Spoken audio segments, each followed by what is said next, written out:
My name is Brianna Rochelle Graham. I am a current graduate student at the University of New England as a part of the Public Health Program. I have been tasked with analyzing a successful evidence-based program. The program I have chosen is the Graduated Driver Licensing Program.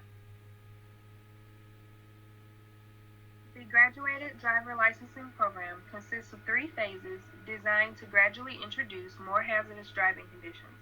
In Phase 1, the young driver is able to drive under the supervision of a licensed 21-year-old. This phase usually lasts 6 months. In Phase 2, the young driver is able to drive without supervision during daytime hours. During this phase, the driver is under passenger restrictions depending on state regulations. In Phase 3, the young driver is able to drive unsupervised at any time. The target population for this program are teenagers aged 16 or 17. The goals for the graduated licensing program include reducing total motor vehicular crashes, protecting young drivers and other drivers while gaining experience, and dealing with no vice driver experience. The key question for this presentation is, does the program successfully reduce traffic incidents involving young, inexperienced drivers? Studies show that factors surrounding this population include driving behavior, personality traits, and attitudes. Driving behavior risk factors include those that may lead to negative outcomes for the young driver and other drivers. These behaviors negatively impact the success of the program. Personality traits that were found to negatively affect the program were sensation-seeking, aggression, and social deviance. These traits are frequently related to traffic incidents. Additional attitudes and traits include anxiety, altruism, and normlessness. The diverse perspectives of the young population are often complex. The program incorporated these perspectives by appealing to the younger generation. The program legally provides them the opportunity to begin driving. The developers could have ensured that the program was appealing by including the opinion of individuals from the target audience. On average, in 2015, 6 teens aged 16 to 19 died every day as a result of motor vehicle injuries. As previously stated, the program goals include reducing motor vehicle accidents. This would address the public health issue. A key player in the implementation of the Graduated Driver Licensing Program is Dr. Patricia F. Walker, Senior Research Scientist and former Director of the University of Michigan Transportation Research Institute, was instrumental in establishing a graduated driver licensing program in North America.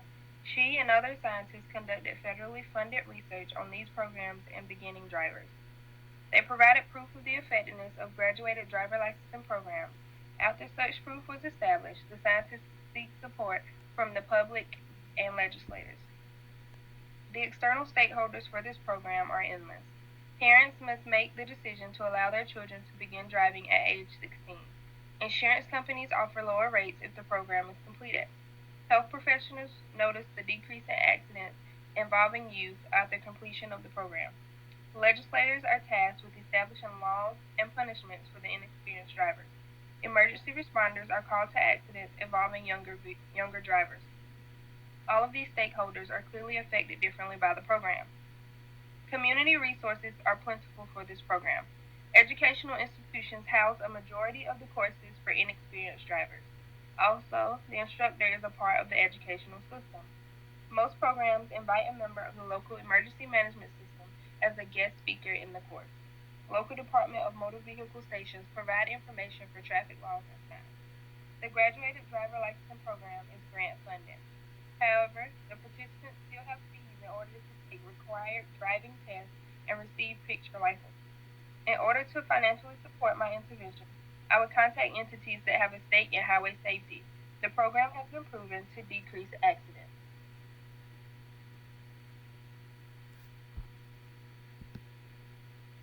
This program relies heavily on parental monitoring. Parents are responsible for making sure teenagers follow specific rules. At a certain point, teenagers aren't allowed to drive at night or have passengers in the car. Law enforcement officers are allowed to punish drivers who break the laws specific to the state. However, this program relies on the parent as the first defense on enforcing the laws related to this program.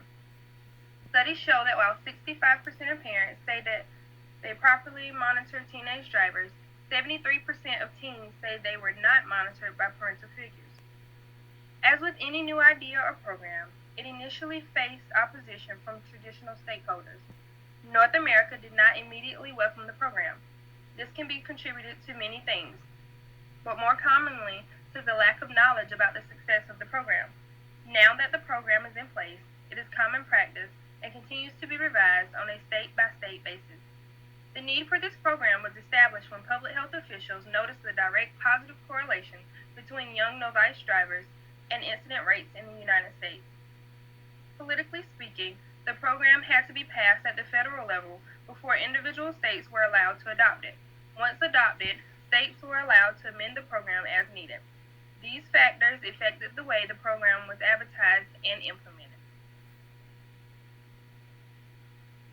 Delivery of a new program into a rural community involves firstly gaining the trust of community leaders.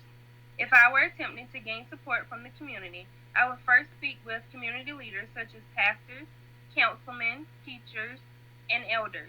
I would also seek support from outside the community. Building an integrated range of community support is a key component to implementing a successful program into a rural community. Key information to convey would be how beneficial the program will be to the community. In order to gain support from the community, as health educators, we must prove that the community does have a problem.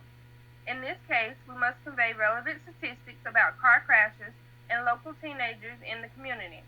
After we make the community aware of the issue, we can focus on the details of the program and how beneficial it may be. This program was successful due to the exposure it provided for novice drivers. The program provided distinct levels of exposure to more hazardous driving situations to boost the knowledge and confidence levels of the drivers. Positive effects of this program include reaching a 7% lower crash rate for young females and a 15% lower crash rate for young males in the program. Short-term effects provide the exposure and confidence level increase mentioned earlier. Negative effects of the program include providing licensing to inexperienced drivers. The program also requires parental consent, involvement, and monitoring. The program can be implemented into almost any community using the same implementation method. The common factor of all communities having teenagers breaking into the driving world will move the program forward.